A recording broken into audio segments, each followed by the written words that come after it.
supporting you in your dog parenting journey. The Dynamic Dog Owner with Debbie Potter.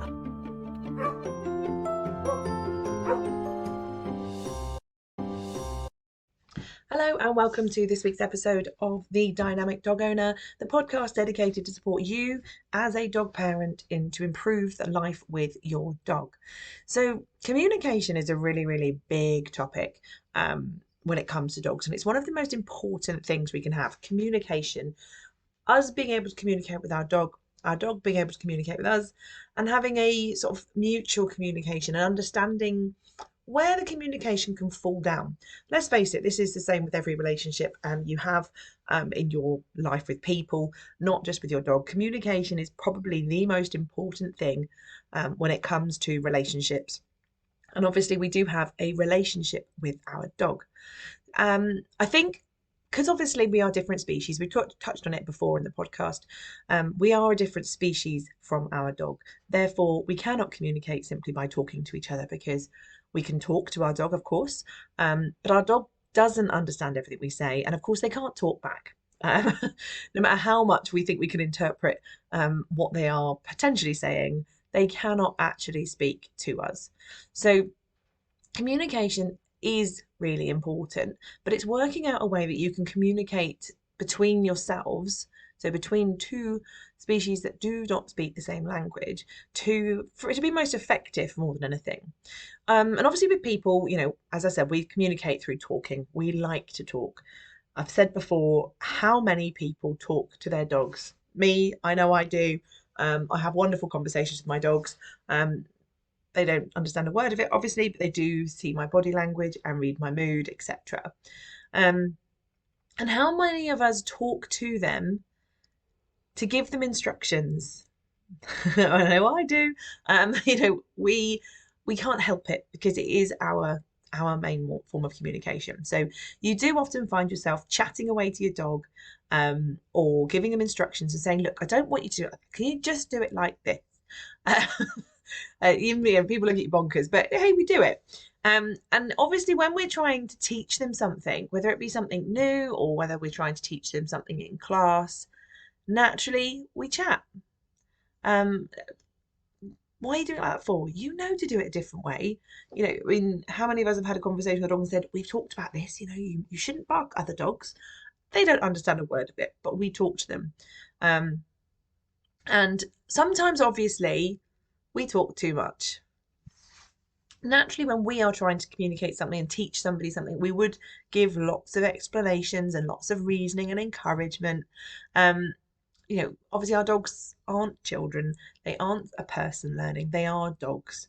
So one of the most important things when it comes to training is just to shut up in the nicest possible way. Stop talking. Because we all do it. We all do it. And it's often why I challenge people to not say anything, to be silent, because sometimes all of our chitter chatter simply just puts off our dogs, or it means that they tune out to what we're actually trying to say.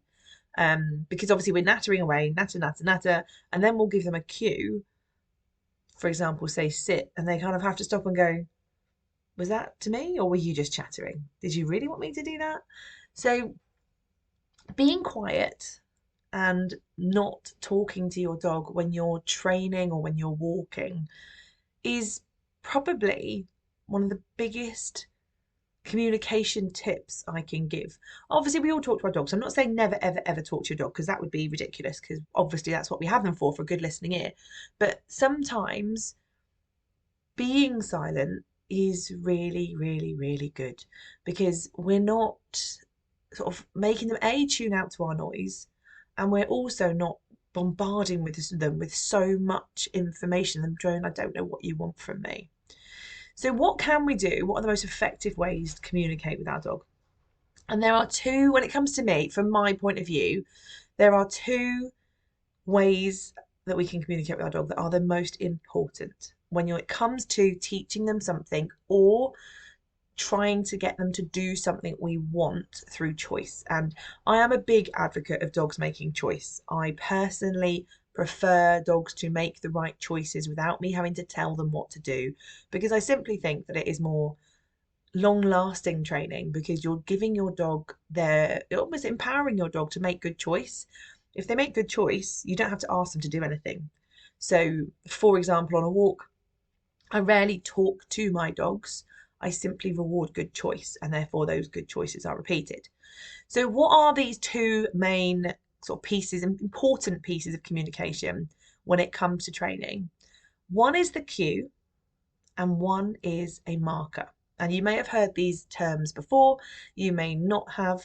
We're going to explore them because, again, I think they are the most important things. So, cue is a weird word. We tend to think of like queuing in the shop or a snooker cue. But a cue is a instruction, a prompt.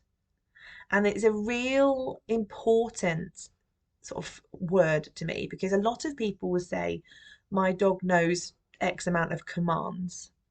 I don't like the word command, simply because of the connotation it brings in. Command means to obey, to give orders and demand something from somebody or a dog. And for me, when I'm training, I'm not demanding that my dog does something. I'm not forcing them to obey me. I'm simply giving them an instruction.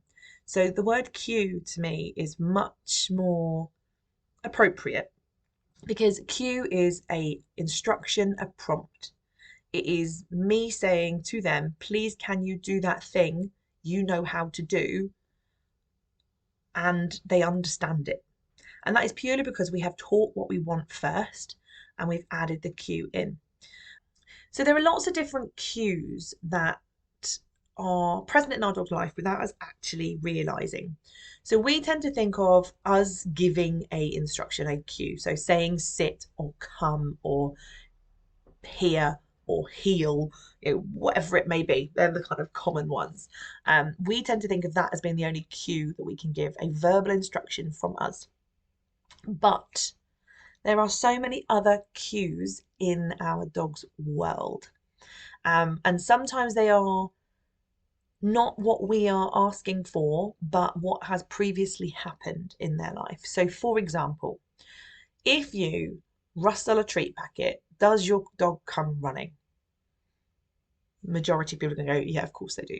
Because without realizing, that packet rustling has become a cue for you're going to get treats. So it predicts the next thing happening. A cue could be you put your dog's lead on. So for my dogs, I work on the basis that on a lead, I don't say heel, I don't say with me or whatever else it could be for walk nicely.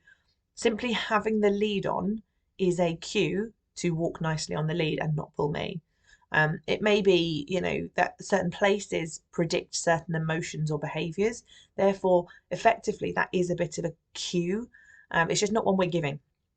But it is a association and instruction. And it is something that happens that predicts the next behaviour. So therefore, it can be seen as a cue. So obviously we are giving cues out. We are giving instructions. When it talks about training, we are talking about us giving a cue, an instruction. And again, we're going to explore it a little bit, because why not? When do you give a cue? And this is something that, again, we struggle with, and we actually set our dogs up to fail because we are verbal people. We like to talk. And majority of people will give a cue and expect their dog to know what it means before actually teaching them what it means. If you don't understand something, you can't do it. So what we often see, and I'm sure I've done it myself before, so it's not just me criticising other people, it's I'm just looking at it from an outside perspective. Of course I make all these mistakes because I am not perfect. I'm just a little bit more aware of them, so therefore I make them less often. And when I do, I go, oh, I just did that. So I'm aware of when I do make the mistakes. But we give an instruction, so we give a cue before our dog actually has learned what it means and what the consequence of it is. So how many times have you said to your dog, especially as a younger dog when they're learning, Something like sit, for example. We use sit because it's the thing that everyone teaches the dog first. Sit. They don't listen. Sit, sit, sit, sit, sit. Young dogs especially, they don't know what sit means yet. And eventually they go, what are all these things I've been doing recently in the dog? Human seems to like them. I wonder if putting my bum on the floor will work. And on the 10th time you've said sit, your dog might happen to sit, and you then are quite pleased with them. Does sit actually mean anything to them? Probably not. So when we are introducing a cue to our dog, we first of all have to make sure they understand what it is we want. So think of it as working at the end rather than at the beginning. So what do you want your dog to do? So for example, if it's sit, I want my dog to put their bum on the floor.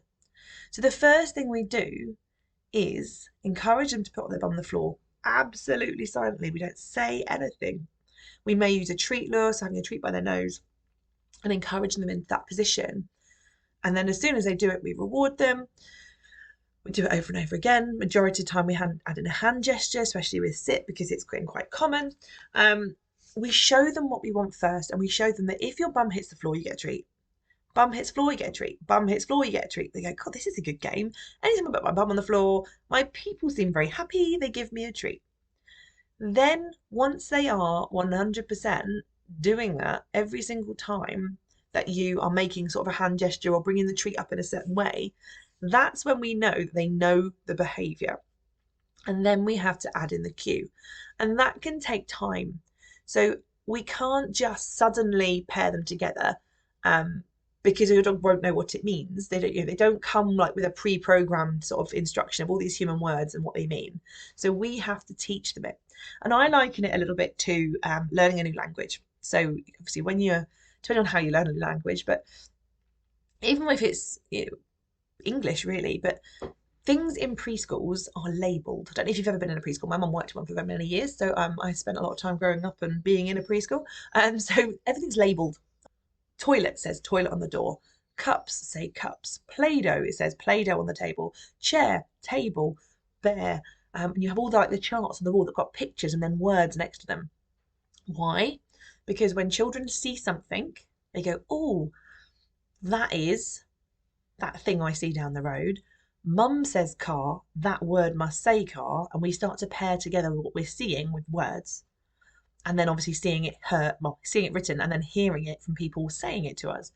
When you come to learn a different language, you might do similar with a different language. So for example, if you look at like a kid's French book, I don't know why I'm picking French because that tends to be the first language we learn in English. I'm rubbish at languages, so I don't know much.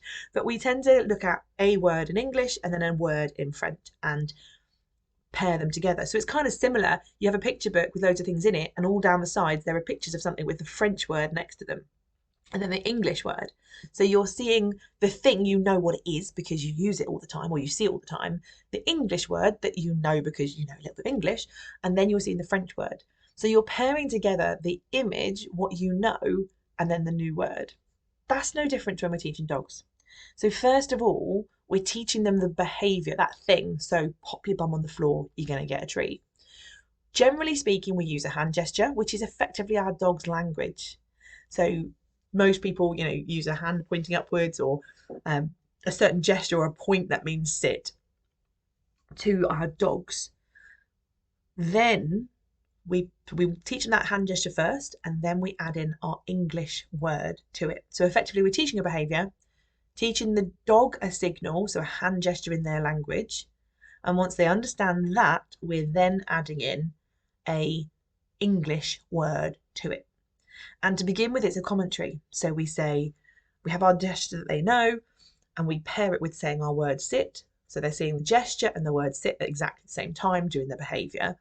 So it's a commentary almost. We're not instructing them with the word sit yet. We are just commentating so that they start to form an association between the behaviour, the gesture, and the word. Then over time, we phase out the gesture, and gradually we start adding in the word a little bit earlier and a little bit earlier and a little bit earlier, always when we know the behaviour is going to happen, and then it becomes an instruction because we have paired the two things together a million times. So what often happens is that people add the word far too soon before the dog has understood what they actually are asking for. So that's where it can fall down. So making sure you don't speak and give cues too soon is incredibly important. It's really hard to do because naturally our brains want to speak. It's our language. We want to communicate to our dogs, but being silent and using hand gestures and encouragement to get into the right positions and do the right behavior first is super duper important. Until you can do it all and reliably without the word, I wouldn't even think about adding it in. Obviously, that depends on what you're teaching them and how long it takes, because everything will take a different time. Sometimes things will take a short amount of time for them to learn because they're relatively easy. Other times it might take a little bit longer. But that word is the last thing we use to make sure it has power. So our cue is incredibly important and it's worth giving it some thought. The second thing is the marker. So we mentioned it a little bit before. The marker, again, is the most, apart from the cue, so I'd say, which is more important? I'd say they're both very important. For me, the marker is the most important. So the marker is just as important, if not slightly more important than the cue. A marker, you may not have heard the term before, but most people have without realising. Because it's just what you see and what you associate it with. So a marker, a mark, in some countries, I know America, they call it a bridge. They all mean the same thing. But when I mention the word clicker, suddenly everyone goes, yeah, I know what one of them is. But most people aren't fully aware of the purpose of it. And obviously it's very important to understand what they are, why we use them, so that you can understand the importance of them. And the way I like it always is, again, we use sit because sit is just something everyone understands, and it's something everyone has taught their dog. A marker is a way of communicating to your dog they have done the thing you want, and something good, a reward, is going to follow. So it's communication. If you think of a sit, obviously we know what a sit is because everyone knows what a sitting dog is, but young puppies and dogs who've never been taught to sit don't know what it is. Most of them do because it's the first thing we ever teach them. But occasionally we find a dog that hasn't learned to sit, which is absolutely fine. Imagine your dog not knowing what a sit is. How do they know? Because you can't say to them, please put your bum on the floor. You can't say sit because they don't come with that pre-programmed manual. We have to communicate to them that sitting is a good thing. And obviously very quickly they'll learn that sitting means as soon as I put my bum on the floor, people are happy with me.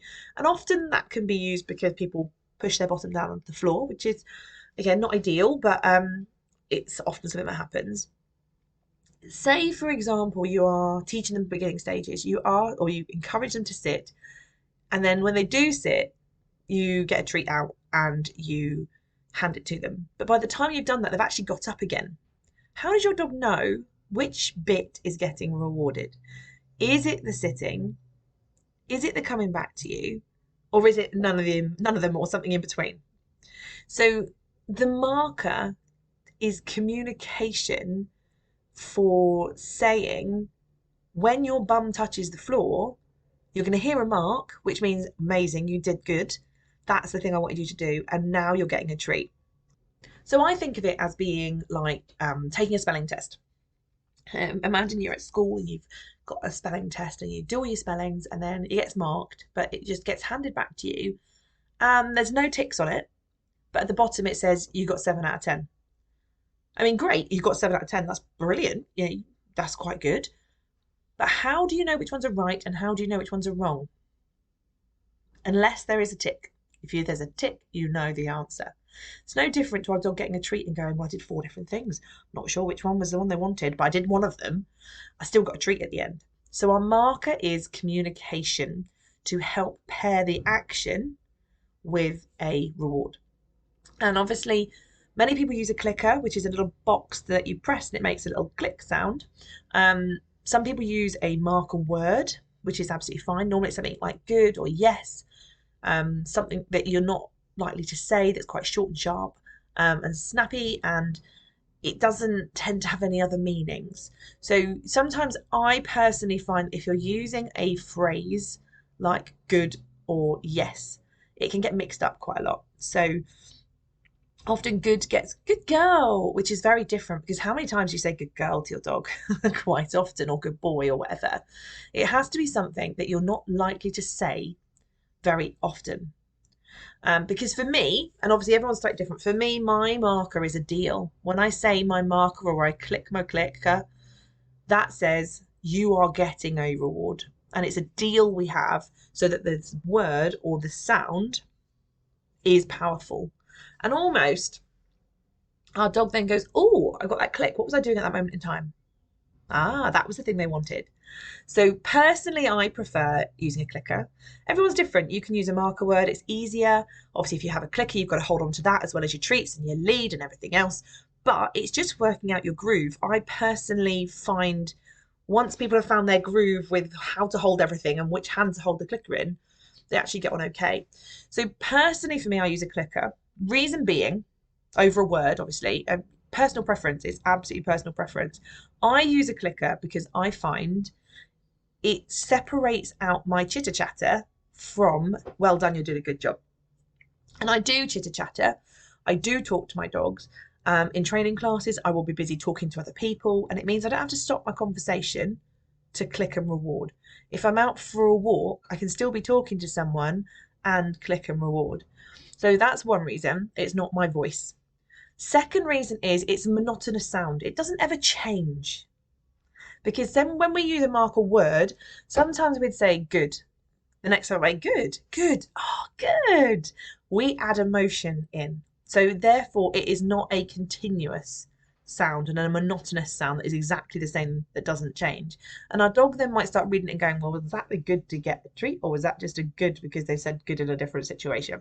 So the clicker for me is just the same. It doesn't change. There's no different rules. You hear that sound, it doesn't ever change. It's slightly higher pitched, so it might cut through, when they're distracted, etc. And it means one thing and one thing only. For me, that's what I prefer. But your marker is communication to signal a job well done. And when we have these two things sort of understood and being used effectively, that's when our training takes up a notch, and we actually start making some really good progress. So using these two words or communication tools, a cue and a marker effectively, are going to be a game changer for your training. Cutting out that chitter chatter. So don't talk too much. A challenge we often put in place in classes is silent training. Today, no one is speaking. You're not allowed to talk to your dog. It's a big challenge and people find it really hard, but all of a sudden, our dogs start listening more because they tune out. If someone's just nattering away at you for hours on end, you do tune out after a while. Same with our dogs. Oh, they're just having a natter again.